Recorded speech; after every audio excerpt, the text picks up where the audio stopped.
Today, we're diving into the world of antidepressants. Whether you're curious about how they work or their different uses, you've come to the right place. Let's get started. First up, we have selective serotonin reuptake inhibitors, or SSRIs. These are among the most commonly prescribed antidepressants.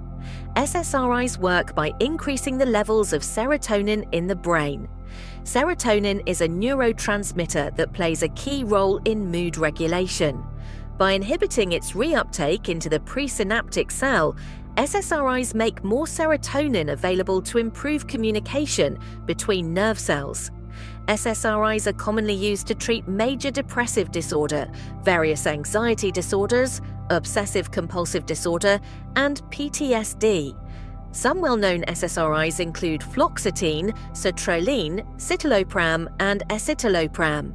Next, we have serotonin norepinephrine reuptake inhibitors, or SNRIs. These medications increase the levels of both serotonin and norepinephrine by inhibiting their reuptake. This dual action makes them effective for not just depression, but also anxiety disorders and certain chronic pain conditions, such as fibromyalgia and neuropathic pain. Popular SNRIs include venlafaxine, duloxetine, and desvenlafaxine. Moving on, let's talk about tricyclic antidepressants, or TCAs. These were among the first antidepressants developed. TCAs work by inhibiting the reuptake of norepinephrine and serotonin, similar to SNRIs, but they also affect other neurotransmitter systems. This broad mechanism can lead to more side effects, which is why they are often not the first choice today. TCAs are still used for major depressive disorder and certain types of chronic pain, and they can also be prescribed for migraine prevention. Common TCAs include amitriptyline, nortriptyline, and imipramine, that is also prescribed to stop bedwetting. Now, let's discuss monoamine oxidase inhibitors, or MAOIs.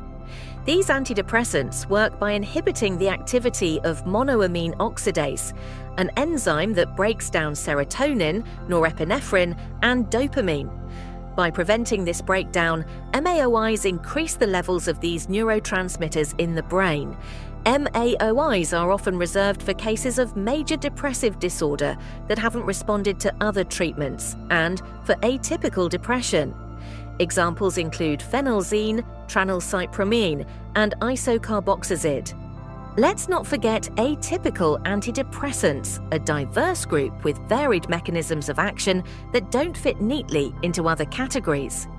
These drugs can increase levels of different neurotransmitters or directly affect neurotransmitter receptors.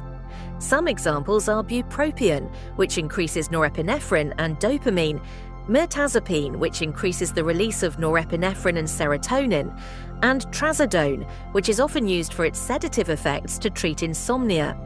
Finally, we have serotonin modulators. These drugs act by directly modulating serotonin receptors or the reuptake of serotonin, often combining several mechanisms.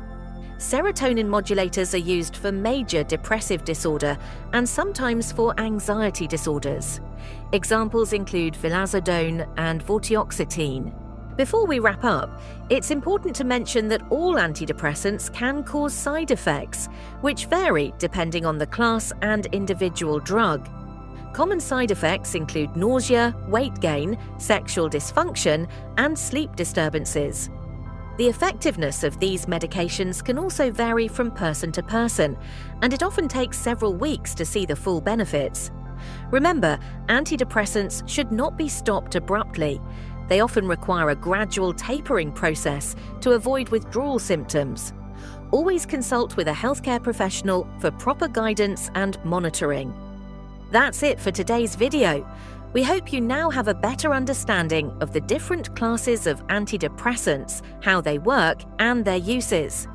If you found this video helpful, please give it a thumbs up and subscribe to our channel for more educational content. If you have any questions or topics you'd like us to cover, leave a comment below. Thanks for watching.